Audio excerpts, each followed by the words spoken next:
আউযু বিল্লাহি মিনাশ শাইতানির রাজিম। বিসমিল্লাহির রহমানির রহিম। কুল ইন্নাল মাউতাল্লাযী তাফিররুনা মিনহু ফাইন্নাহু মুলাকীকুম সুম্মা তুরাদ্দুনা ইলা আলিমিল গায়বি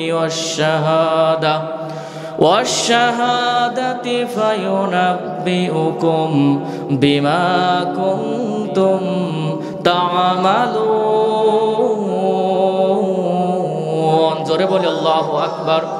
আল্লাহ পাক রব্বুল আলামিন বলেন, কুল ইন্নাল মাউতাল্লাযী তাফিররুনা মিনহু ফাইন্নাহু মুলাকীকুম।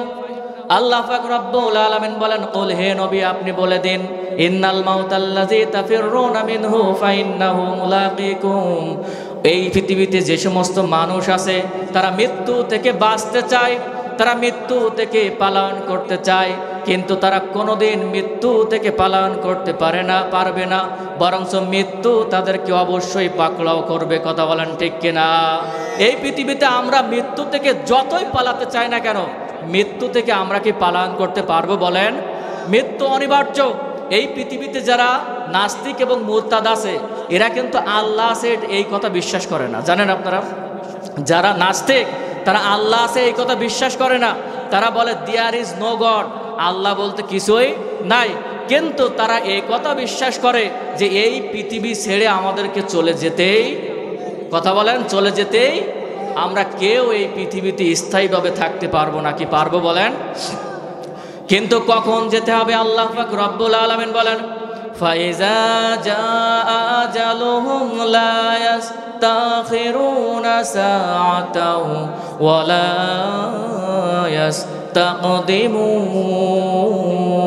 ইস্তাকদিমুন। জোরে বলি আল্লাহু আকবার। আল্লাহ পাক রব্বুল আলামিন বলেন, তোমাদেরকে নির্দিষ্ট একটা সময় দেওয়া হয়েছে, এই সময় যখন হয়ে যাবে, এক মুহূর্ত আগেও না এক মুহূর্ত পরেও না, ঠিক সময় মতো তোমাদের জান কবজ করা হবে, ঠিক সময় মতো তোমাদেরকে দুনিয়া ছাড়তে হবে। কথা বলেন ঠিক কিনা? এই পৃথিবীতে আমাদের সময় যখন হয়ে যাবে, সময় হওয়ার পরে এক চুল পরিমাণ আমরা আর কিন্তু থাকতে পারবো না। কি কথা বলেন? থাকতে পারবো? এই পৃথিবীতে ছেড়ে আমাদেরকে চলে যেতেই হবে। চলে যেহেতু যেতেই হবে, তাহলে আমাদের ভালো মৃত্যু কামনা করতে হবে। কি কামনা করতে হবে? ভালো মৃত্যু। এই পৃথিবীতে অনেক মানুষ আছে তারা চুরি করতে যেয়ে মারা যায়, আছে না নাই বলেন? অনেকে ডাকাতি করতে যেয়ে মারা যায়, আছে না নাই? ছিনতাই করতে যেয়ে মারা যায়, আছে না নাই? বলেন এটা ভালো মৃত্যু না খারাপ মৃত্যু? ভালো করে বুঝতে হবে। আবার কিছু মানুষ আল্লাহর জমিনে আল্লাহর দিন প্রতিষ্ঠা করার জন্য, আল্লাহর জন্য তারা জীবন দেয়। কথা বলেন ঠিক কিনা? এই মৃত্যুটা ভালো মৃত্যু না খারাপ মৃত্যু বলেন? তার বাস্তব প্রমাণ বাংলাদেশে আল্লামা দেলোয়ার হোসেন সাঈদী, তিনি 40টা বছর কোরআনের দাওয়াতি কাজ করেছে। কত বছর বলেন? 40 বছর এই কোরআনের দাওয়াতি কাজ করার কারণে তাকে 13 বছর জেল খাটতে হয়েছে। কথা বলেন ঠিক কিনা? এরপরেও তিনি বিন্দু পরিমাণ মাথা বাতিলের কাছে মাথা নত করেন নাই। কথা বলেন ঠিক কিনা? অবশেষে জালেম সরকার ফ্যাসিস্ট শেখ হাসিনা তাকে ইনজেকশন পুশ করে দুনিয়া থেকে বিদায় করেছে। কথা বলেন ঠিক কিনা? এরপরেও বাতিলের কাছে মাথা নত করে নাই সেই দেলোয়ার হোসেন সাঈদী, যার নাম শোনার পরে আজও মানুষ চোখের পানি ছেড়ে আল্লাহর কাছে দোয়া করে। কথা বলেন ঠিক কিনা? কিসের জন্য? এটা হলো ভালো মৃত্যু। সুবহানাল্লাহ বলবেন না? আর এই বাংলাদেশের স্বৈরাচার শেখ হাসিনা মানুষকে জুলুম করেছে, মানুষের উপরে নির্যাতন করেছে, আলেমদেরকে ফাঁসির কাস্টে ঝুলে হত্যা করেছে। সে যখন 5ই আগস্ট এই বাংলাদেশ ছেড়ে পালিয়ে ভারতে চলে গেছে, এই বাংলাদেশে একটা মুরগির বাচ্চাও তার জন্য কাঁদে নাই। কথা বলেন ঠিক কিনা? এর কারণ একটাই, কারণ হচ্ছে দেলোয়ার হোসেন সাঈদীর যে প্রস্থান এটা ভালো প্রস্থান মৃত্যু, আর শেখ হাসিনার যে প্রস্থান এটা খারাপ প্রস্থান। কথা বলেন ঠিক কিনা? এই জন্য আমাদেরকে বিবেচনা করতে হবে, আমরা কি ভালো প্রস্থান চাই না খারাপ প্রস্থান চাই? নিঃসন্দেহে ভালো।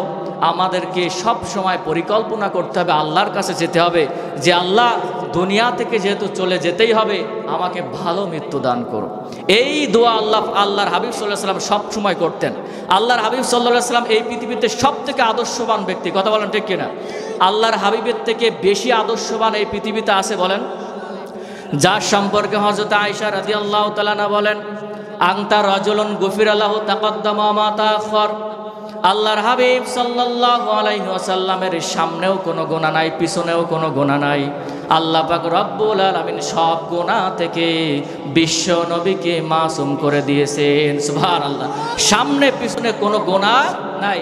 আহলে সুন্নাত ওয়াল জামাতের মতে পৃথিবীতে যত নবী এবং রাসূল এসেছে, প্রত্যেক নবী এবং রাসূল কি বলেন? তারা সবাই মাসুম, তারা বেগুনাহ, তাদের কোনো গুনাহ নাই। বিশ্ব নবী সাল্লাল্লাহু আলাইহি ওয়াসাল্লামের কোনো গুনাহ নাই। আর এই বাংলাদেশে আর একজন ব্যক্তির কোনো গুনাহ নাই। সেই ব্যক্তির নামটা কি বলেন দিন আপনারা? নবীদের জীবনে কোনো গুনাহ নাই, আর বাংলাদেশেও একজন ব্যক্তির কোনো গুনাহ নাই। এই লোকটার নাম আপনারা বলতে পারবেন? কেউ পারবেন না। সবাই চিন্তায় পড়ে গেছেন যে কোন ব্যক্তি হতে পারে যে তার কোনো গুনাহ নাই। এই যে বঙ্গবীর কাদের সিদ্দিকী নাম শুনছেন না?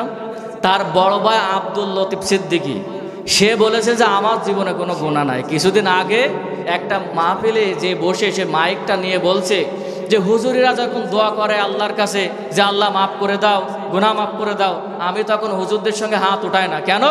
এই জন্য হাত উঠায় না যে আমার জীবনে কোনো গুনাহ নাই। কত বড় আল্লাহর ওলি, একটু চিন্তা করেন। অথচ এই ব্যক্তিটা এই যে হজ নিয়ে কটূক্তি করেছিল, এই ব্যক্তিটা তাবলিগ জামাত নিয়ে কটূক্তি করেছিল। এই কটূক্তি করার কারণে তাম বাংলাদেশের মানুষ তার বিপক্ষে আন্দোলন গড়ে তুলেছিল। কথা বলেন ঠিক কিনা? সেই সময় তার মন্ত্রিত্ব পর্যন্ত শেখ হাসিনা বাতিল করতে বাধ্য হয়েছিল। কথা বলেন ঠিক কিনা? আর সে বলছে আমার জীবনে কোনো গুনাহ নাই। কত বড় আল্লাহর ওলি দেখেন। অথচ আল্লাহর হাবিব সাল্লাল্লাহু আলাইহি ওয়াসাল্লাম বলেন, কুল্লু বানি আদম খাত্তা, প্রত্যেকটা মানুষ ভুলের ভিতরে। কুল্লু বানি আদম খাত্তা, প্রত্যেকটা বনি আদম সন্তান ভুলের ভিতরে। আমরা কেউ ভুলের ঊর্ধ্বে নাই, প্রত্যেকটা মানুষই ভুলের ভিতরে। আল্লাহর হাবিব সাল্লাল্লাহু আলাইহি ওয়াসাল্লাম বলেন, খয়রুল খাত্তাইনা তাওয়াবুন, এই পৃথিবীতে সব থেকে উত্তম ভুলকারী হলো সেই যে ভুল করার পরে আল্লাহর কাছে ক্ষমা প্রার্থনা করে। সুবহানাল্লাহ। আল্লাহর নবী বলছে কোনো মানুষ ভুলের ঊর্ধ্বে না, প্রত্যেকটা মানুষ ভুলের ভিতরে। আর উত্তম ভুলকারী হচ্ছে তারাই যারা ভুল করার পরে আল্লাহর কাছে দুই হাত তুলে ক্ষমা প্রার্থনা করে। সুবহানাল্লাহ বলবেন না? আর ও কত বড় ওলি যে বলছে আমার জীবনে কোনো গুনাহ। এই সমস্ত বিগত দিনে এই সমস্ত স্বৈরাচার, এই সমস্ত অনার্থক নাস্তিক মানুষগুলো আমাদেরকে শোষণ করেছিল। কথা বলেন ঠিক কিনা? বাংলাদেশের ৬৮,০০০ গ্রামে, বাংলাদেশের প্রত্যেকটা গ্রামে গ্রামে আমাদেরকে দুর্বলভাবে শক্ত ঘাঁটি তৈরি করতে হবে, যাতে করে আর সামনে ভবিষ্যতে কোনোদিন আওয়ামী লীগ এই বাংলাদেশে, এই স্বৈরা শাসক এই বাংলাদেশের রাজনীতিতে না আসতে পারে। কথা বলেন ঠিক কিনা? কি রাজি আছেন তো ইনশাআল্লাহ? এখন এই পৃথিবীতে আমরা যারা আছি আমরা প্রত্যেকেই ভুলের ভিতরে, কিন্তু নবীদের কোনো ভুল নাই। কথা বলেন ঠিক কিনা? বিশেষ করে বিশ্ব নবীর সামনেও কোনো গুনাহ নাই, পিছনেও কোনো গুনাহ। সেই নবী বারবার আল্লাহর কাছে হাত তুলতেন। রব্বুল আলামিন, আল্লাহুম্মা ইন্নী আসআলুকা হুসনাল খাতিমা, আল্লাহুম্মা ইন্নী আসআলুকা হুসনাল খাতিমা। ওই নবী আল্লাহর কাছে দোয়া করতেন, রব্বুল আলামিন, এই পৃথিবীতে আমরা চিরদিন কেউ থাকতে পারবো না, আমাদেরকে বিদায় নিতেই হবে। বিদায় যেহেতু নিতে হবে, রব্বুল আলামিন শেষ মৃত্যুটা তুমি আমাদেরকে ভালো মৃত্যু দান করো। সুবহানাল্লাহ বলেন। আল্লাহর নবী যার সামনেও গুনাহ নাই, পিছনেও গুনাহ নাই, সেই নবী বারবার আল্লাহর কাছে দোয়া করতেন, আল্লাহুম্মা ইন্নী আসআলুকা হুসনাল খাতিমা, আল্লাহ তুমি আমাকে ভালো মৃত্যু দান করো। সুবহানাল্লাহ বলবেন না?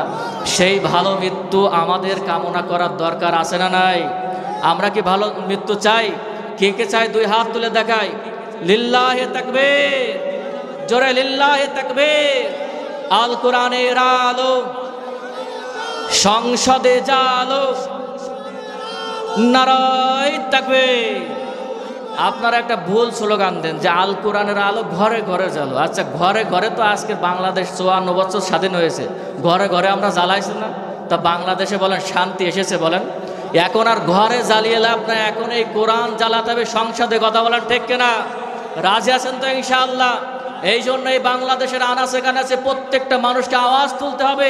যারা কোরআনের পক্ষে, যারা কোরআনটা পার্লামেন্টে নিয়ে যেতে চায়, তাদেরকে আমরা এবার সাপোর্ট দিয়ে তাদেরকে আমরা ক্ষমতা আনবো। কথা বলেন ঠিক কিনা? কি রাজি আছেন তো ইনশাআল্লাহ? কোরআনের বাইরে আমরা যেতে পারি? কথা বলেন, যেতে পারি?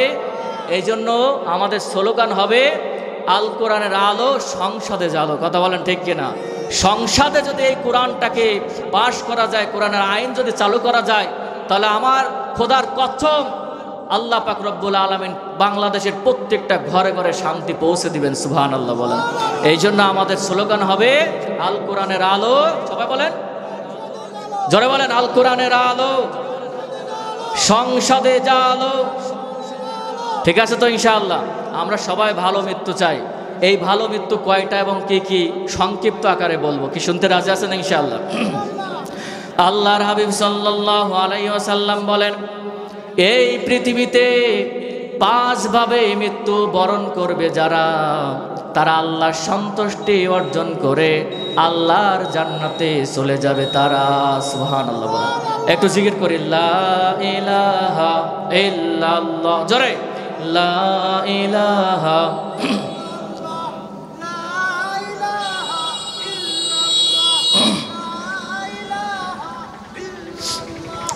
লা ইলাহা ইল্লাল্লাহু মুহাম্মাদুর রাসূলুল্লাহ। আমরা ভালো মৃত্যু চাই। ভালো মৃত্যুর উপায় কয়টা মনে রাখতে হবে কিন্তু ভালো করে। ভালো মৃত্যুর উপায় 5টা। প্রথম নম্বর ভালো মৃত্যু কোনটা? আন মুআয ইবনে জাবাল রাদিয়াল্লাহু তাআলা আনহু قال قال النبي صلى الله عليه وسلم من كان آخر كلامه لا إله إلا الله। আল্লাহর হাবিব সাল্লাল্লাহু আলাইহি ওয়াসাল্লাম বলেন, যে ব্যক্তির শেষ বাক্য হবে, শেষ কথা হবে লা ইলাহা ইল্লাল্লাহ। সবাই বলেন কি? লা ইলাহা ইল্লাল্লাহ। আল্লাহর হাবিব সাল্লাল্লাহু আলাইহি ওয়াসাল্লাম বলেন, দাখালাল জান্নাহ, ওই ব্যক্তিটা আল্লাহর জান্নাতে চলে যাবে। সুবহানাল্লাহ। তাহলে ভালো মৃত্যু প্রথম, যে ব্যক্তি শেষ বাক্য শেষ কথা হবে লা ইলাহা ইল্লাল্লাহ, মানে মৃত্যুর সময় ওই ব্যক্তিটা দাখালাল জান্নাহ, আল্লাহর জান্নাতে চলে যাবে। সুবহানাল্লাহ। তো এখন আর জোরেই বলবেন, কেননা এত সহজে যদি জান্নাতে যাওয়া যায় তাহলে আর এত নামাজ পড়ে লাভটা কি? কথা বলেন। যদি এত সহজে জান্নাতে যাওয়া যায়, যে শেষ কথা লা ইলাহা ইল্লাল্লাহ বললাম আর জান্নাতে চলে গেলাম, তাহলে ইসলামে আন্দোলন করতে হবে কেন? এত সহজে যদি জান্নাতে যাওয়া যায় তাহলে যাকাত দিতে হবে কেন? জিহাদ করতে হবে কেন? আল্লাহর রাস্তায় জীবন দিতে হবে কেন? কথা বলেন ঠিক কিনা?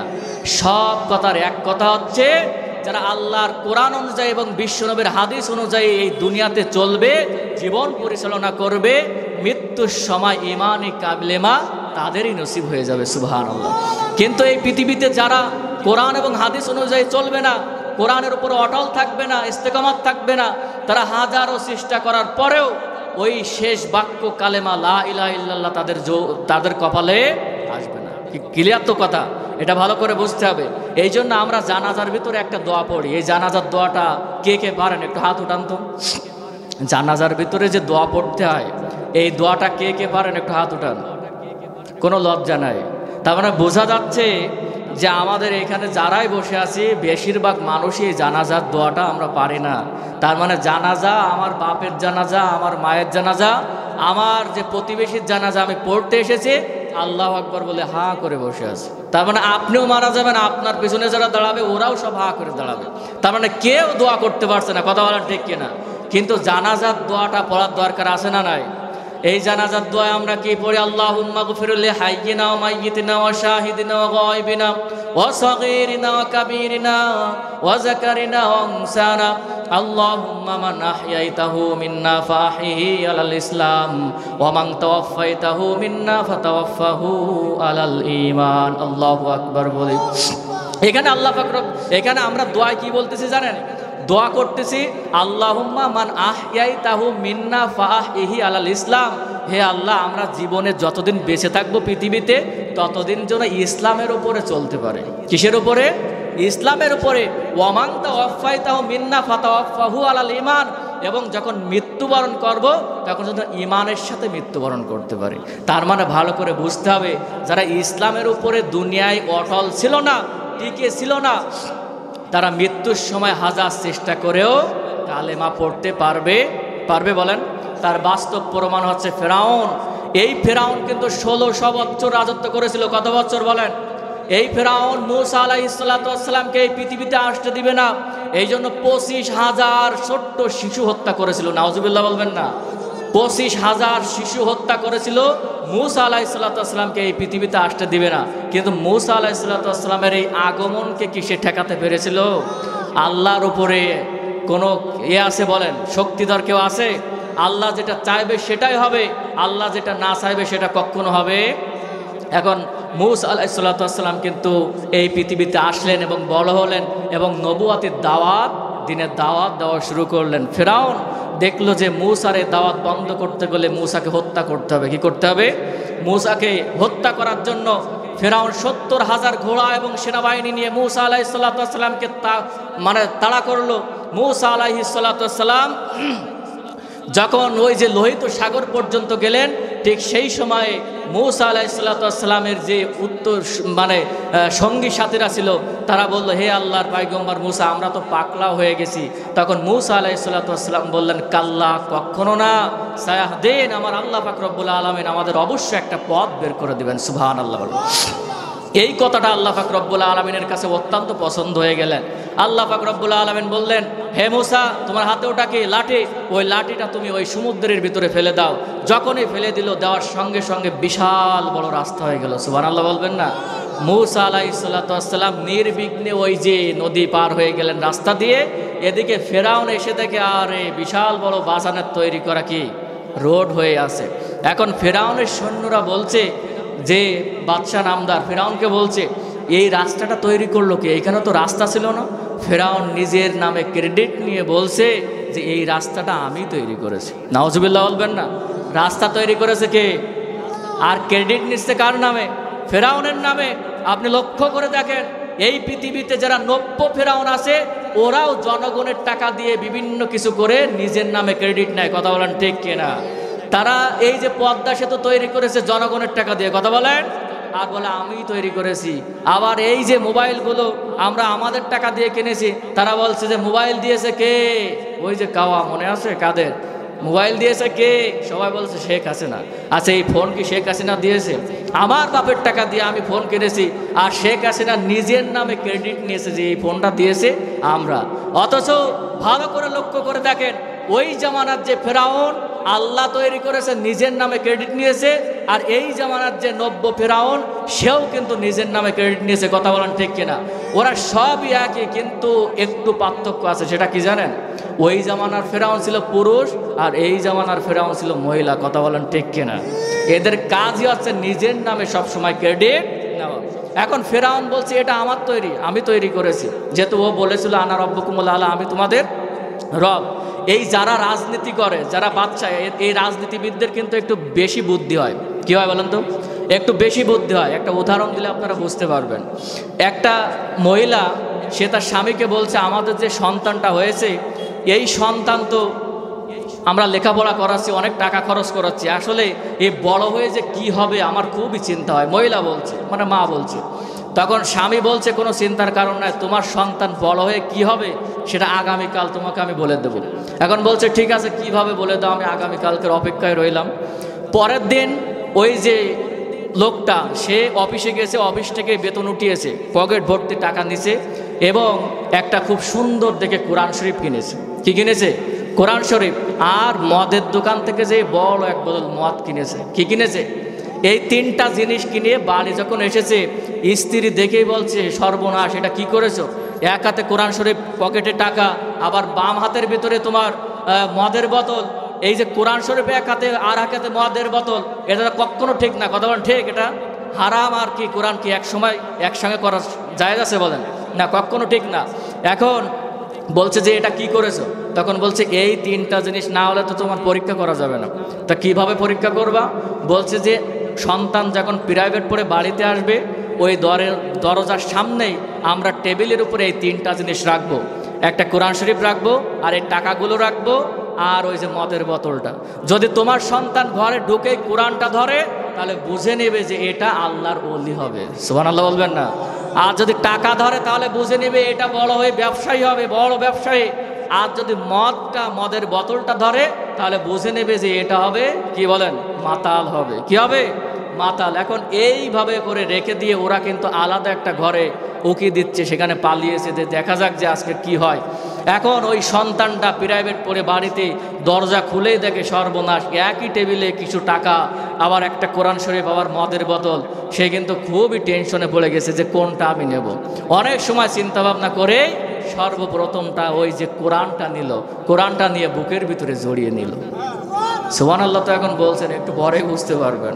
এই যে কোরআন শরীফটা যখন বুকের ভিতরে নিল, নেওয়ার পরে চুমা খেলো, চুমা খাওয়ার পরে ওই যে তাক ছিল বাড়ির ভিতরে, তাকের উপরে রেখে দিল। কিছুক্ষণ পরে ওই যে টাকাটা নিয়েছে, কে নিয়েছে? ওদিকে মা তো আনন্দ করছে যে আমার সন্তান আল্লাহর ওলি হবে, কেননা কোরআন ধরেছে।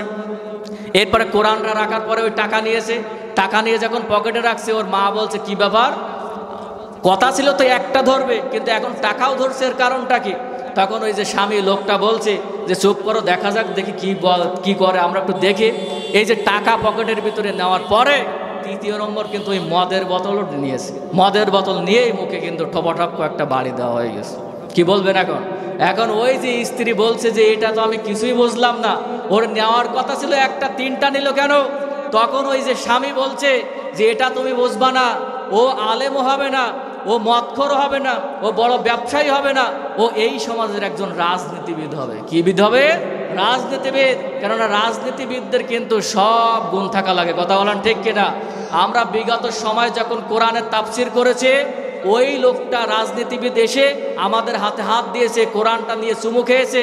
আবার একই লোক যখন স্টেজ থেকে নেমেছে, আমরা হকের কথা বলার কারণে থানায় ফোন দিয়ে আমাদেরকে কিন্তু থানায় ফোন দিয়ে আমাদেরকে অ্যারেস্ট করিয়েছে। কথা বলেন ঠিক কিনা?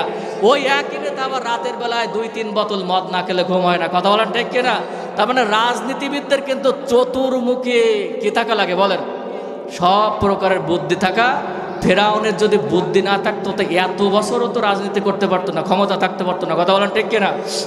এখন ফেরাউন বলছে যে এই রোডটা আমি তৈরি করেছি, তোমরা সবাই নেমে যাও। তখন ফেরাউন যখন ওই রোডের ভিতরে নেমে গেছে, এবার আল্লাহ পাক রব্বুল আলামিন বলছে, ফেরাউন সারাটা জীবন আমার মুসলমান বান্দাদেরকে তুই হত্যা করেছিস, 25,000 ছোট্ট বাচ্চাকে হত্যা করেছিস, মূসা আলাইহিস আমার নবী মূসাকে তোরা ব্যাপকভাবে নির্যাতন করেছিস। আজকে তো সেই দিন পানিকে আল্লাহ পাক রব্বুল আলামিন অর্ডার করলেন, আল্লাহ পাক রব্বুল আলামিনের অর্ডারে পানি তার সমস্ত শক্তি দিয়ে ফেরাউনকে একবার উপরে আর একবার একেবারে পানির নিচে এভাবে করে তাকে চুপাতেই লাগলো। আল্লাহু আকবার বলেন। এখন বলেন পানি কার কথা মানে? বলেন পানি কার কথা শুনে? সবাই একটু জিকির করে লা ইলাহা ইল্লা, জোরে লা ইলাহা ইল্লাল্লাহ।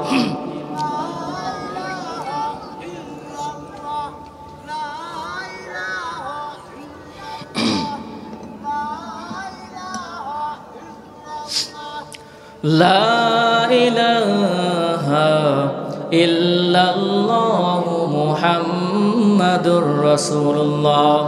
পানি কার কথা শুনবে? আল্লাহর কথা। এই আসমান জমিন সব কিছু কার কথা শুনে? সবাই বলেন। শুধু শুনি না, এ মানুষ জাতি আমরা খুবই চালাক।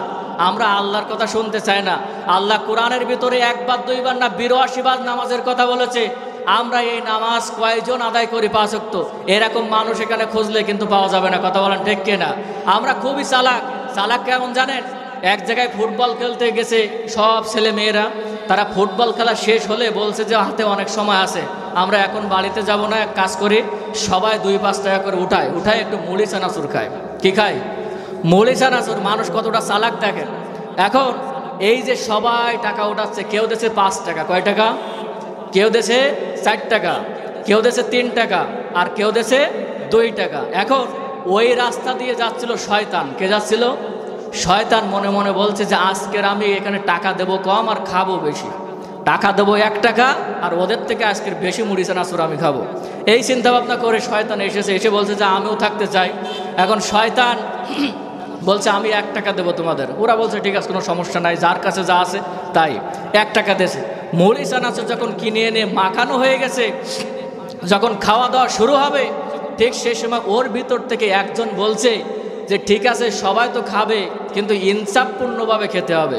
কেউ দেশে 5 টাকা, কেউ দেশে 4 টাকা, কেউ দেশে 3 টাকা, কেউ 2 টাকা। এখন সবাই তো সমান খেতে পারবে না, তাহলে তো ইনসাফপূর্ণ হবে না। হবে বলেন? বেশি টাকা যে দেশে সে বেশি খাবে, আর যে কম দেছে সে কম খাবে। কিন্তু কিভাবে করে, কি করতে হবে, সবাই জিজ্ঞাসা করছে তাহলে কি করতে হবে বলো। তখন ওই ব্যক্তিটা, ওই ছেলেটা বলছে যে 5 টাকা দিয়েছে সে 5 আঙ্গুল দিয়ে খাবে। কয় আঙ্গুল দিয়ে বলেন? যে 5 টাকা দিয়েছে 5 আঙ্গুল দিয়ে খাবে, আর যে 4 টাকা দিয়েছে সে 4 আঙ্গুল দিয়ে খাবে। কয় আঙ্গুল? আর যে 3 টাকা দিয়েছে সে 3 আঙ্গুল দিয়ে খাবে, আর 2 টাকা যে দিয়েছে সে 2 আঙ্গুল দিয়ে খাবে, আর যে 1 টাকা দিয়েছে সে খাবে 1 আঙ্গুল দিয়ে। এবার বলেন 1 আঙ্গুল দিয়ে কি মুড়ি চানাচুর খাওয়া যায়? ওই শয়তানটা ওই ব্যক্তির দিকে, ওই ছেলেটার দিকে তাকিয়ে বলছে, আল্লাহ শয়তান আমি না ও। আমি তো অবাক হয়ে গেলাম, শয়তান আমি না ও। এই মানুষ জাতি কিন্তু খুবই চালাক, পৃথিবীতে যা কিছু আছে সব কিছু আল্লাহর হুকুম মানতে চায়, শুধুমাত্র আল্লাহর নিয়ামত খাওয়ার পরেও এই মানুষ জাতি কিন্তু আল্লাহর হুকুম মানতে চায় না। কথা বলেন ঠিক কিনা? কিন্তু আল্লাহর হুকুম মানার প্রয়োজন আছে না নাই? ফেরাউনকে যখন পানি অর্ডার মোতাবেক ওই একবার উপরে একবার নিচে করতে লাগলো, সেই সময় ফেরাউন বলল, ক্বালা আমানতু আন্নাহু লা ইলাহা ইল্লাল্লাযী আমানাত বিহি বানু ইসরাঈল। আল্লাহ আমি তোমার উপর ঈমান আনলাম যেভাবে বনি ইসরাঈলরা এনেছে, আর ওয়ানা মিনাল মুসলিমিন, আমি মুসলমানদের ভিতরে একজন। এখন বলেন আল্লাহ পাক রব্বুল আলামিন এই সময় কি তার ঈমান গ্রহণ করবে? বলেন। আল্লাহ পাক রব্বুল আলামিন বলেন, আল আনা, কখনো না, এখন আর সম্ভব। সারা জীবন ইসলামের বিরোধিতা করেছো, সারা জীবন মুসলমানদের বিরোধিতা করেছো, জুলুম নির্যাতন করেছো, আর এখন এসে তুমি বলছো যে আমি ঈমান আনলাম। এখন আর ঈমান আনলে গ্রহণযোগ্য হবে? এই পৃথিবীতে যারা সারাটা জীবন ইসলামের বিরোধিতা করেছে, সারাটা জীবন আলেম ওলামার উপরে নির্যাতন করেছে, তারা মৃত্যুর সময় হাজার চেষ্টা করেও তাদের ঈমানি কালেমা নসিব হবে না। কথা বলেন ঠিক কিনা? আর যারা কোরআন এবং হাদিস অনুযায়ী চলেছে, জীবন পরিচালনা করেছে, শুধুমাত্র তাদেরকেই এই মরার সময় শেষ বাক্য হবে লা ইলাহা ইল্লাল্লাহ, এরাই দাখালাল জান্নাহ, আল্লাহর জান্নাতে চলে যাবে। সুবহানাল্লাহ বলবেন না? তাহলে ভালো মৃত্যুর উপায় কয়টা? প্রথম নম্বর কি? কালেমা নসিব হওয়া, শেষ বাক্য কি হওয়া? কালেমা নসিব হওয়া। আর এরপরে 2 নম্বর আছে শাহাদাতে মৃত্যু। কিসের মৃত্যু? সবাই বলেন। শাহাদাতে মৃত্যু। 2 নম্বর হলো শাহাদাতে মৃত্যু। পৃথিবীতে যারা শাহাদাতে মৃত্যুবরণ করবে তারা মৃত্যুর পরেই আল্লাহর জান্নাতে চলে যাবে। সুবহানাল্লাহ বলেন। কেননা শহীদ যারা, তারা কিন্তু কবরে বসে জান্নাতে রিজিক প্রাপ্ত, তারা রিজিক পেতে থাকে। সুবহানাল্লাহ বলবেন না?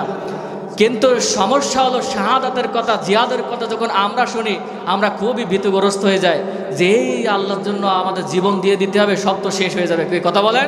কিন্তু সাহাবায়ে কেরাম কিন্তু জীবনের মায়া করতো না। তারা আল্লাহ এবং আল্লাহ রাসূলের কথা মোতাবেক যখনই ডাক আসতো এই জীবনটা হাতের মুঠোয় নিয়ে তারা কিন্তু আল্লাহর রাস্তায় ঝাঁপিয়ে পড়তো। কথা বলেন ঠিক কিনা? এই জন্য হযরতে ওমর ফারুক রাদিয়াল্লাহু তাআলা সব সময় দোয়া করতেন, আল্লাহুম্মা রযুকনি শাহাদাতান ফি সাবিলিক, আল্লাহুম্মা রযুকনি শাহাদাতান ফি সাবিলিক। রব্বুল আলামিন আমাকে তুমি শাহাদাতে মৃত্যু দান করো। কিসের মৃত্যু বলেন? রব্বুল আলামিন আমাকে শাহাদাতে মৃত্যু দান করো। কেননা শাহাদাতে মৃত্যু বরণ করবে যারা, মৃত্যুর পরে আল্লাহর জান্নাতে চলে যাবে তারা। সুবহানাল্লাহ। শাহাদাতে মৃত্যু কামনা করতে হবে। এই পৃথিবীতে আপনারা জানেন হিজকিল নামক একজন ব্যক্তি ছিল, ফেরাউনের কোষাধ্যক্ষ। শাহাদাতে মৃত্যু তারা কেমনভাবে বরণ করেছে আমি সেটা বোঝাতে চাচ্ছি। এই যে হিজকিল ফেরাউনের কোষাধ্যক্ষ ছিল, এই হিজকিল এবং তার পরিবার সহ কিন্তু মূসা আলাইহিস সালামের হাতে হাত রেখে কি হয়েছিল? মুসলমান হয়েছিল। এই খবর কেউ জানতো না। কিন্তু হঠাৎ করে একদিন হিজকিলের স্ত্রীও আবার ফেরাউনের রাজ দরবারে কর্মচারী কাজ করত। হঠাৎ করে হাত থেকে একদিন একটা যন্ত্র পড়ে গেছে, আর সে মনের অজান্তেই বলছে যে কাফেররা সব ধ্বংস হোক। কি বলছে? কাফেররা। এখন পাশ থেকে আর একজন কর্মচারী এই কথা শুনেছে, শুনে ওই যে ফেরাউনের রাজ দরবারে যে বলছে যে জাফনা হিজকিলের স্ত্রী সে মনে হয় মুসলমান হয়ে গেছে, সে মনে হয় ইসলাম ধর্ম গ্রহণ করেছে, কেননা সে একটু আগে বলেছে কাফেরেরা সব ধ্বংস হোক। এখন এই কথা শোনার পরে ফেরাউন বলছে ঠিক আছে তাকে ডেকে আনো। হিজকিলের স্ত্রীকে ফেরাউনের কাছে ডেকে আনা হলো। বলল তুমি কি ইসলাম ধর্ম গ্রহণ করেছো, কালেমা পড়েছো? তখন হিজকিলের স্ত্রী জীবনের মায়া বলে গিয়ে বলছে হ্যাঁ আমি মূসার প্রতি ঈমান এনেছি, আল্লাহর প্রতি ঈমান এনেছি। আল্লাহু আকবার বলে। এই হিজকিলের স্ত্রী যে অকপটে স্বীকার করলো, সে জানতো না যে ফেরাউনের সামনে যদি বলে আল্লাহর উপর ঈমান এনেছি তাহলে আমাকে নিশ্চিত হত্যা করবে। কি জানতো না? এরপরেও ইমানই বল, তারা শাহাদাতে মৃত্যুকে আলিঙ্গন করত। এই জন্য তারা বলেছে হ্যাঁ আমি ইমান এনেছি, আমি ইমান এনেছি। তখন ফেরাউন বলছে ঠিক আছে, কোনো সমস্যা নাই, তুমি যদি এই মুহূর্তে আমার সামনে ওই কালেমা না ছাড়ো তাহলে তোমার উপরে জুলুম এবং কঠিনভাবে নির্যাতন করা হবে। হিজকিলের স্ত্রী এবার সমস্ত শক্তি একত্রিত করে বলছে, হে ফেরাউন শুনে নাও, ওই আসমান যে মালিক সৃষ্টি করেছে, এই জমিন যে মালিক সৃষ্টি করেছে, তোমাকে যে মালিক সৃষ্টি করেছে, আমাকে যে মালিক সৃষ্টি করেছে, ওই মালিকের উপরে আমি ঈমান এনেছি। কাজে ওই মালিকের যে ঈমান আমি এনেছি, ওই ঈমান থেকে বিন্দু পরিমাণ এদিক ওদিক আমি যেতে পারবো না। আল্লাহু আকবার বলেন। সমস্ত সব কিছুকে উপেক্ষা করে সাফ জানিয়ে দিল যে আমি তোমার উপরে ঈমান আনতে পারবো না, আমি ঈমান এনেছি আল্লাহর। তার মানে কি, এই জমিন যে মালিক সৃষ্টি করেছে, আসমান যে মালিক সৃষ্টি করেছে, ওই মালিকের উপরে ঈমান এনেছে। এখন ফেরাউন বলছে ঠিক আছে, তোমাকে ঈমান ছাড়তে হবে, তোমার প্রতি একটু কৌশল অবলম্বন করি, তোমাকে ডাইরেক্ট মারবো না। কিভাবে? ওই যে সৈন্যদেরকে পাঠিয়ে দিয়েছে, এই হিজকিলের বাড়িতে কে কে আছে যাও দেখে আসো। এখন এই যে সৈন্যরা বাড়িতে গেছে, যে দেখে যে হিজকিল বাড়িতে নাই। এখন কে কে আছে? হিজকিলের 4টা সন্তান ছিল। কয়টা বলেন? সবাই একটু আওয়াজ দিয়ে বলেন। ঘুমালে হবে না, আমার সঙ্গে কথা বলতে হবে। এরপরে আমাদের প্রধান মেহমান আসবে, খুবই অত্যন্ত ভালো আলোচনা করেন, শুনলে আপনারা বুঝতে পারবেন। আমি খুব দ্রুত শেষ করে দেবো ইনশাল্লাহ। এখন এই যে হিজকিলের বাড়িতে যে দেখে যে কেউ বাড়িতে নাই, শুধু 4টা সন্তান আছে। একটার বয়স 6 বছর, কয় বছর? আর একটার বয়স 4 বছর, কয় বছর? আর একটার বয়স 2 বছর, 3টা হয়ে গেল। আর একটার বয়স মাত্র 1 সপ্তাহ। কত সপ্তাহ? 1 সপ্তাহ। এখন ওই সেনাবাহিনীরা, ফেরাউনের সেনাবাহিনীরা হিজকিলের বাড়ি থেকে ওই 4টা সন্তান ধরে নিয়ে এসেছে। 4টা সন্তান এই হিজকিলের স্ত্রীর সামনে হাজির করলো আর বলল যে তুমি যে ঈমান এনেছো আল্লাহর প্রতি, ওই ঈমান যদি তুমি না ছেড়ে দাও তাহলে তোমার সামনে তোমার এই সন্তানদেরকে হত্যা করব। নাউজুবিল্লাহ বলবেন না? কিন্তু হিজকিলের স্ত্রী এবারও বলছে আমি যে আল্লাহর প্রতি ঈমান এনেছি ওই ঈমানের উপরে অটল থাকবো, এক চুল পরিমাণ এদিক ওদিকে যাব না। এই কথা বলার সঙ্গে সঙ্গে ফেরাউন ওই যে 6 বছরের বড় সন্তান তাকে ধরেছে। ধরার সঙ্গে সঙ্গে ওই যে আপনার বড় কড়াইয়ের ভিতরে তেল জল করছিল, সেখানে টকবক করছিল, ওই সন্তানটিকে ধরে ওই কড়াইয়ের ভিতরে ছেড়ে দিল। দেওয়ার সঙ্গে সঙ্গে ওই ছেলেটা চিংড়ি মাছের মতো ভাজি হয়ে গেল। আল্লাহু আকবার বলেন। চিংড়ি মাছের মতন ভাজি হয়ে উঠেছে। এদিকে মা কিন্তু এই দৃশ্য দেখছে। ফেরাউন বলছে তোমার বড় সন্তানকে হত্যা করা হলো, এখনো ঈমান না ছাড়লে দ্বিতীয় সন্তানকেও এভাবে পুড়িয়ে হত্যা করা হবে। ফেরাউনের স্ত্রী হিজকিল বলল আল্লাহর কসম, যে আল্লাহর প্রতি ঈমান এনেছি ওই ঈমান থেকে আমি 1 চুল পরিমাণ নড়ব না। আল্লাহু আকবার বলেন। দ্বিতীয় সন্তানটিকে ওইভাবে ওই কলার ভিতরে দেওয়া হলো, সেও চিংড়ি মাছের মতন ভাজি হয়ে গেল। তৃতীয় সন্তানটিকেও দেওয়া হলো। চতুর্থ যে সন্তান 1 সপ্তাহ বয়স, দুধের সন্তান, মাত্র কতদিন বয়স বলেন? 1 সপ্তাহ। সেই সন্তানটিকে ফেরাউন হাতে ধরে বলছে হে হিজকিলের স্ত্রী, এখনো যদি ঈমান না ছাড়ো তাহলে তোমার এই ছোট্ট 1 সপ্তাহের বাচ্চাকেও কিন্তু ওইভাবে হত্যা করা হবে। এখন হিজকিলের স্ত্রী এবার আল্লাহর দিকে নজর দিয়ে তাকালেন আর চোখের পানি ছেড়ে দিয়ে বললেন রব্বুল আলামিন। হিজকিলের স্ত্রী এবার আকাশের দিকে তাকালেন আর বললেন রব্বুল আলামিন, আমার বড় সন্তানকে সে হত্যা করেছে, আমি ঈমান থেকে 1 চুল পরিমাণ এদিক ওদিকে যাই নাই। আমার মেজ সন্তানকেও হত্যা করেছে, আমি এদিক ওদিক যাই নাই। আমার 3য় নম্বর সন্তানকেও সে হত্যা করেছে, আমি এদিক ওদিক যাই নাই। কিন্তু রব্বুল আলামিন এই যে 4র্থ নম্বরে 1 সপ্তাহের বাচ্চা, দুধের বাচ্চা, এই বাচ্চাটিকেও সে হত্যা করে ফেলবে। রব্বুল আলামিন আমি মনে হয় ঈমানের পরীক্ষায় এবার ফেল হয়ে যাব। তখন আল্লাহ পাক রব্বুল আলামিন জিব্রাইল আলাইহিস সালাতু ওয়াস সালামকে বললেন হে জিব্রাইল, হিজকিলের স্ত্রী যে ঈমানি পরীক্ষা আমি তাকে নিয়েছি, সেই ঈমানি পরীক্ষায় সে উত্তীর্ণ হয়ে গেছে। কাজে যাও দুনিয়ার ভিতরে যাও। আল্লাহ পাক রব্বুল আলামিন ওই যে ছোট্ট 1 সপ্তাহের বাচ্চার জবানটা খুলে দিলেন। ওই 1 সপ্তাহের বাচ্চা জবান দিয়ে বলছে মা আপনি টেনশন করবেন না, দুঃখ পাবেন না, চোখ দিয়ে পানি ঝরাবেন না, কারণ আল্লাহ পাক রব্বুল আলামিন আপনার জন্য জান্নাতের ভিতরে আপনার ঘরটা সুসজ্জিত করেছেন। আল্লাহু আকবার। আপনি টেনশন করবেন না, এই ফিরাউন আপনাকে আমাকে হত্যা করবে, আল্লাহ পাক রব্বুল আলামিন আমাদের জন্য জান্নাতের ঘর সুসজ্জিত করেছে। সুবহানাল্লাহ বলবেন না? এবার হিজকিলের স্ত্রী সমস্ত শক্তি একত্রিত করে বলল হে ফিরাউন, আর আমরা এই দুনিয়া থাকতে চাই না, আমাদেরকে তুমি কি করো, আমরা শাহাদাতে মৃত্যু কামনা করে তুমি আমাদেরকে হত্যা করে ফেলো। ফেরাউন এতটাই অহংকারী পাপিষ্ট ছিল যে ওই ছোট্ট 1 সপ্তাহের বাচ্চা এবং ওই যে হিজকিলের স্ত্রীকেও সে হত্যা করেছিল। তারা হাসতে হাসতে শাহাদাতে মৃত্যু, শাহাদাতে পেয়ালা পান করে আল্লাহ জান্নাতে চলে গেছে। সুবহানাল্লাহ বলবেন না? এবার ফেরাউন কিন্তু আস্তে আস্তে বাড়িতে গেছে, শেষ প্রায়। ফেরাউন যখন বাড়িতে গেছে, রাতের বেলা যে দেখে যে আসিয়া আলাইহিস সালাতু ওয়াস সালাম 2 চোখের পানি ঝরাচ্ছে। তখন ফেরাউন বলছে, কি ব্যাপার তোমার চোখ দিয়ে পানি ঝরছে?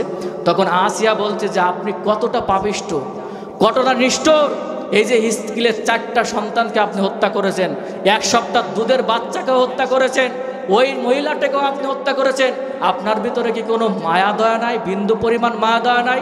ফেরাউন এবার বলছে, আসিয়া বুঝতে পেরেছি তুমিও হয়তো ঈমান এনেছো। আল্লাহু আকবার বললেন না?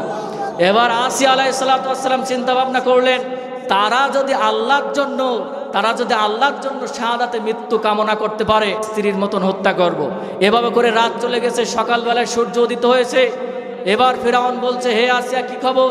আসিয়া বলছে, আমি বিন্দু পরিমাণ ঈমান থেকে এদিক ওদিক যাব না। সুবহানাল্লাহ বলবেন না?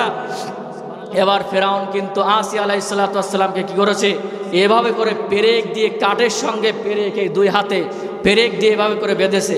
বাঁধার পরে তার লজ্জা স্থানে, স্তনের ভিতরে এই যে লোহার বল্লভ দিয়ে আপনার কি করেছে, আঘাত করেছে, বিবস্ত্র করেছে। করার পরে যখন রক্তকরণ শুরু হয়ে গেছে, ঠিক সেই সময়ে আসিয়া আলাইহিস সালাতু ওয়াস সালাম আল্লাহর দিকে নজর করে বললেন, রব্বুল আলামিন, তোমার জন্য আমার এই জীবনটা আমি দিয়ে দিচ্ছি, কাজে তোমার কাছে আমার কোনো কিছু চাওয়ার নাই, শুধু একটা জিনিস চাওয়ার, সেটা হচ্ছে জান্নাতের ভিতরে তোমার বাড়ির পাশে আমার একটা বাড়ি ঘর তুমি দিও। সুবহানাল্লাহ বলবেন না? হযরতে আসিয়া আলাইহিস সালাতু ওয়াস সালাম যখন এই দোয়া করলেন, ঠিক সেই সময় আল্লাহ পাক রব্বুল আলামিন জিবরাইল আলাইহিস সালাতু ওয়াস সালামকে পাঠিয়ে দিলেন।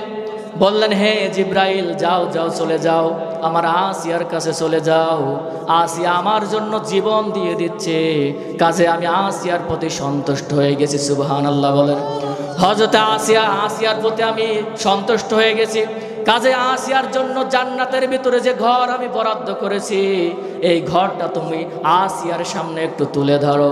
আসিয়া আলাইহিস সালাতু ওয়াস সালাম দুনিয়ায় বেঁচে থাকার সময় যখন শেষ মুহূর্ত, ঠিক সেই সময়ে আল্লাহ পাক রব্বুল আলামিনের ওই জান্নাতটা জিবরাইল আলাইহিস সালাতু ওয়াস সালাম এসে দেখালেন। হযরত আসিয়া আলাইহিস সালাতু ওয়াস সালাম আল্লাহর ওই জান্নাতের ভিতরে ঘরটা দেখলেন, আর মুস্কি মুস্কি হাসলেন।